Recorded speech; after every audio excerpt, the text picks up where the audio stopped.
He's in the driver's seat. He supplies the vision. His partner, his woman, whoever that person may be, is there to provide the wise counsel and guidance to help steer him in the right direction. So the DM goes like this. Are you able to touch on how to help a black man realize his power? My BF has this energy of feeling helpless. He beats himself up for not being as far in life as he'd like to be, but will do absolutely nothing to start the process. I'll suggest things and it's like it goes in one ear and out the other. It's like he has himself in this box as if he's powerless, and I know he's so much more. Okay, so basically, I get this question a lot. It's at its core is, how do I get my boyfriend or how do I get this man in my life to change? And the short answer that I always give is that you cannot. Never. I know that sounds really terrible. I know that's not what you guys are expecting, but the short answer is you cannot. And I would be doing you a disservice if I told you that you could, because the truth is you cannot get anyone to do anything that they don't already have the desire to do. And what ends up happening is that we end up being more passionate about a person, our partner, their success than they actually are, right? And so we DM people and we're like, yo, how can I do this? How can I do that? And I'm not saying there's anything wrong with wanting to support your partner or the person that's in your life, but you just have to understand that if they had not already committed themselves to doing that thing, there's only so much that you can do to get them to do whatever it is that you envision them doing. So in this example, we're talking about how can I get my boyfriend to realize his power? If he is not already doing the work to understand his purpose, which is where he's gonna pull his power from, you can't get him to do that, right? And based on the DM, he's not doing that work. So you can't get him to do something that he's not already committing himself to do. And we get into these positions where we're in a relationship with the potential of someone versus who they show us to be, right? I've done it myself. I've been in a relationship for 2 years with the potential of someone versus who they were actually showing themselves to be in that relationship, right? And the dangerous part about that is that a lot of times the potential that we see, what we think that they can amount to, they may never amount to that. And you have to ask yourself, am I comfortable being in this relationship with this person if they never amount to the potential that I have, that I envision for them? Because the truth is, most people won't amount to that potential. Most people won't live up to the idea that you have in your head of them. And then we get into this thought process that, man, I should never set standards. I should never have all of these standards for people because when I set standards and expectations, I get hurt. So I should just accept whatever. I'm not saying accept whatever. I'm saying have your standards, have your expectations. And if people aren't meeting that, make a decision about what you want to do versus what you want them to do. You get what I'm saying? Because we try to change this person to fit the mold that we have of them versus finding someone that is already in that mold or already fits that mold, already has committed themselves to what it is that we have set in our mind for our partners. We try to build a partner. You get what I'm saying? It's like, bro, that's not how this works. This ain't build a partner. Like, the person comes to you as they are.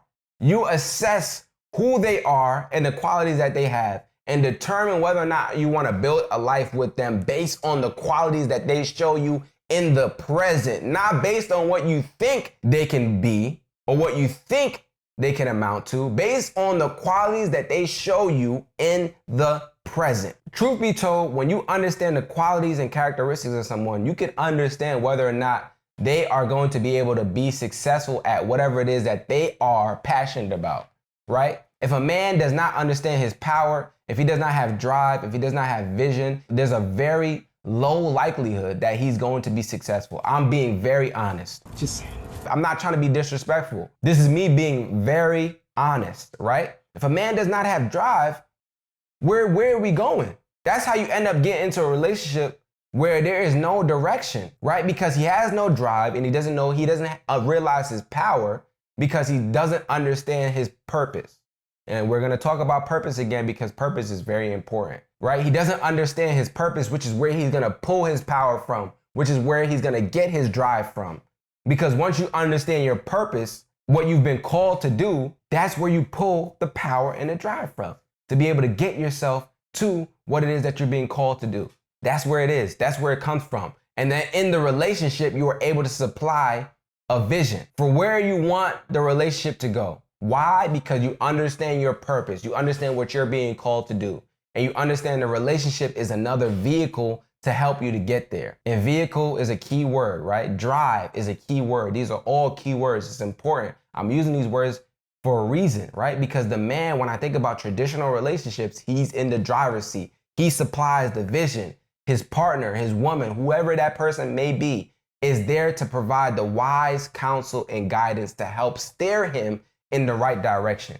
But what happens is, when I get these DMs, what's happening is the woman is trying to be the driver. I'm trying to get this man to drive. He's not even driving in the relationship right now. I just want to get him to drive. And I'm sorry, if he's not driving, there's nothing you can do. You can't drive and be the active passenger. You can't play both roles. Hold up. You cannot do that. He has to do his part. He has to come with that. He has to come with the drive. He has to come with the purpose. He has to come with the power to be able to pull and do what he needs to do with that. And then you come with your wise counsel and guidance to help steer him in the right direction. Basically, what I'm saying is, it's not a woman's job to get a man to realize his power. Just like it's not my job to get my girl to be happy, right? And a lot of times we confuse these things. We assume that we get into relationships to fill these voids in our partners, right? It's like, oh, that's my better half. Oh, they complete me. Like, no, bro, you come completed. And then that person supplements you, right? So I already have the power within. My girl helps to increase and sustain that power that I already have. My girl is already happy. I come to increase and sustain that happiness that she already has within. I am not there to provide what she doesn't provide for herself. You get what I'm saying? And we think that we are there to fill these gaps in people. No, you are not there to fill the gaps. You are not there to fill gaps in people. You are there to supplement someone that is already completed and fill the gaps that they have within. Because what ends up happening when you go into a relationship trying to fill gaps, when you go into a relationship trying to fix things in a person, you end up in a codependent relationship. Whether it's you being codependent on them or them being codependent on you. And that's a relationship that has an unhealthy foundation. Now that person cannot operate without you. And that is important. You need to be in a relationship with an individual, a fully functioning individual that you then supplement as your own individual. Because what ends up happening, like I said, when you guys aren't individuals, when you guys don't know how to operate as separate entities, there's codependency. Now I need you. We can't break up, even though this is toxic. We have to make this work because I need you. You complete me. You are filling my puzzle. You are the missing piece to my puzzle. You complete me. No, bro. No. Stop. Stop it. They are not the missing piece to your puzzle. The missing piece to your puzzle is somewhere deep in introspection and healing. That bag is where you need to be at. You don't need to be looking for people to fill that bag for you or to fill that puzzle piece for you. That's not what you should be looking for. You should be looking for healing first, understand who you are, heal the parts of yourself that are wounded, become an individual, a fully functioning individual. Then you get into a relationship with another fully functioning individual and you guys supplement each other. The last thing I want to talk about is that when we finally get into relationships as men, a lot of times when we go wrong is that we aren't receptive to our partner's wise counsel and guidance. What does that mean, right? So we grow up in a society where as men, we are taught that we are supposed to lead.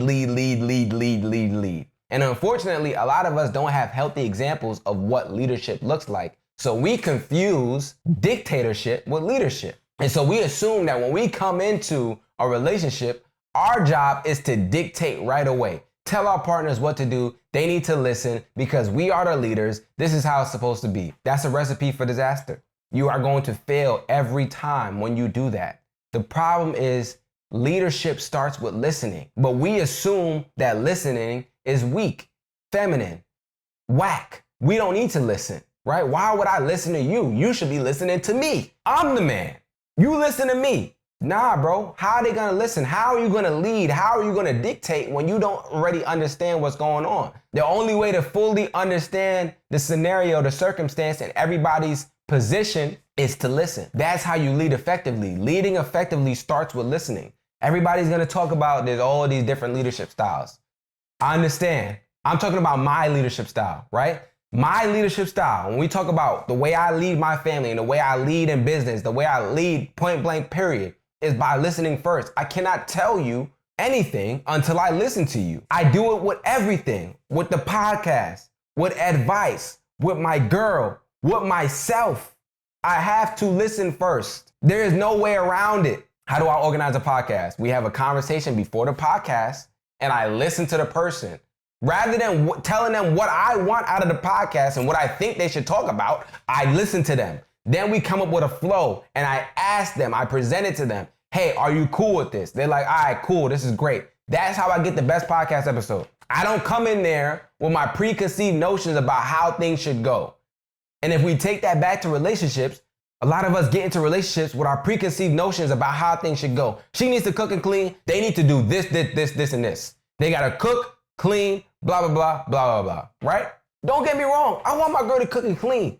But I also have to understand if she doesn't want to do that, I cannot force her to do that. I have to listen. And because we don't date with intention, because we're not even listening as we date, we get into relationships with people that are telling us while we're dating, hey, I don't like doing this. But because we're not listening, when we get into a relationship, we try to force them into something that they don't even want to do. And then we get into the conversation about, oh man, my partner don't listen to me. No, you didn't listen to them. You weren't listening, bro. Or if you were listening from the jump, you would have understood that they don't like cooking and cleaning. There would be no argument if they already like doing it or if they were cool with doing it. You would have understood that if you dated properly. But because you didn't date properly, you're now in a relationship with a woman that doesn't like to do that or a man that doesn't like to do that. You have only yourself to blame, and we don't like to have these conversations. My girl don't listen. You didn't notice when y'all were dating?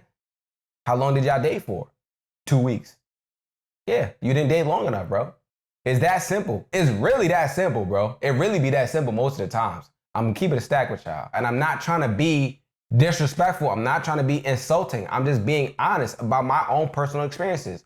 You dated for 3 weeks, bro. What did you expect? You can't really understand a full person in 3 weeks. Now y'all in a relationship and y'all have all of these problems because y'all didn't date long enough. Why? Because you needed a relationship to feel comfortable about who you are. So now you're in a relationship and you don't like it because she doesn't meet the needs that you have for yourself or the things that you want out of a relationship because y'all rushed into it. So stop rushing into relationships. Stop trying to get people to change into people that they aren't already. Understand who people are at their core. Allow them to be that and be comfortable with who they are in the present moment. If you're not comfortable with who they are in the present moment, if you don't feel like you can be with them for the rest of your life with the way they are right now, then you have a decision to make. Because at the end of the day, you can't get someone to change. That's really what we've been talking about. You cannot get someone to change. You cannot get a man to identify his power, to pull from his power if he does not understand his purpose. You can't get him to do that work. You can't get anybody to do anything that they haven't already committed to. And I get this question asked too many times, which is why I wanted to create a video about it because, bro, stop. You can't. You can't get them to do it. It would be great if we could, but you can't. And that's all I want to say to y'all, man. Understand who you're in a relationship with, how they are, and if that's something that you're not comfortable with, make a decision.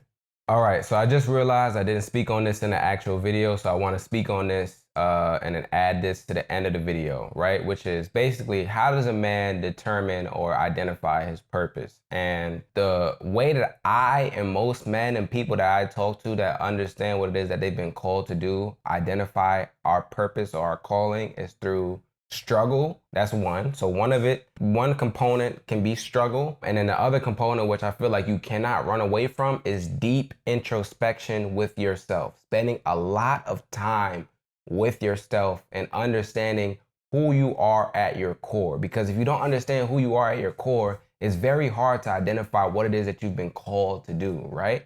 And so for me, the reason why I always talk about struggle when it relates to purpose is because most of the people that I know that understand what it is that they've been called to do, their purpose has come from some kind of struggle. Maybe be struggle within themselves, or struggle that they saw in other people, or struggle that they see in the world in general. They understand that there is some kind of struggle and they feel compelled to do something about it, right? Or they did something about it with themselves, and so they want to do something about it with other people. They want to share that with other people. A lot of people identify their purpose through struggle, right? Understanding what their struggle is, what they've struggled with, what other people struggle with, and then wrapping purpose around that. And the other part of it is deep introspection with yourself, understanding who you are. The problem is a lot of us don't spend enough time with ourselves. We don't know what our purpose is or what we're being called to because we don't sit with ourselves for long enough to even be able to be receptive to what it is that we are being called to do. If you're always running around, if you never meditate, if you never sit with yourself, if you're always busy, if you're always doing things for other people, it's going to be very hard for you to identify what it is that you're supposed to be doing for yourself, what it is that you're being called to do, because you never sit with yourself. You don't give yourself enough time to be receptive to that information. If you're not learning the lessons from your struggle, if you're not learning the lessons from your mistakes, it's going to be very hard to identify purpose within the struggle that you may have gone through or are going through right now. So that's what I would say. For anybody that's having a hard time, I don't know what it is that I'm being called to do. I don't know what my purpose is, right? Learn from your struggle, spend some time with yourself, and then also identify, right? And this is what you do when you spend time with yourself is identify what you are passionate about, because a lot of times that's what your purpose is too. That's what is wrapped up in your purpose is your passion, right? I'm passionate about helping people. I'm passionate about educating. I'm passionate about seeing Black men do better, the Black community do better, right? So Express Yourself Black Man was born. And before that, a Kizzle brand was born, right? And a lot of times also another thing about purpose is that we don't spend enough time when we actually have our purpose. We don't spend enough time in our purpose because we feel like it's wasted. We feel like that we're wasting time doing whatever it is that we're doing, even if it makes us happy, because it's not making us a bunch of money or it's not making us famous or whatever the case may be. I tell people this all the time. I did a Kizzle brand before Express Yourself Black Man for 3 years before Express Yourself Black Man ever took off and did anything, right? And I did that for 3 years because I was being obedient to what I felt like God was calling me to do. And then I was rewarded for my obedience with Express Yourself Black Man. And even then with Express Yourself Black Man, I had to still be obedient in the beginning stages when it wasn't getting a lot of traction, when it wasn't building, when I wasn't getting 1,000 likes on stuff and I didn't have 10,000, 20,000, 30,000, 40,000, 50,000, 60,000 followers, right? I started from something, right? I had to start somewhere, but that's because I was able to identify what I was being called to do.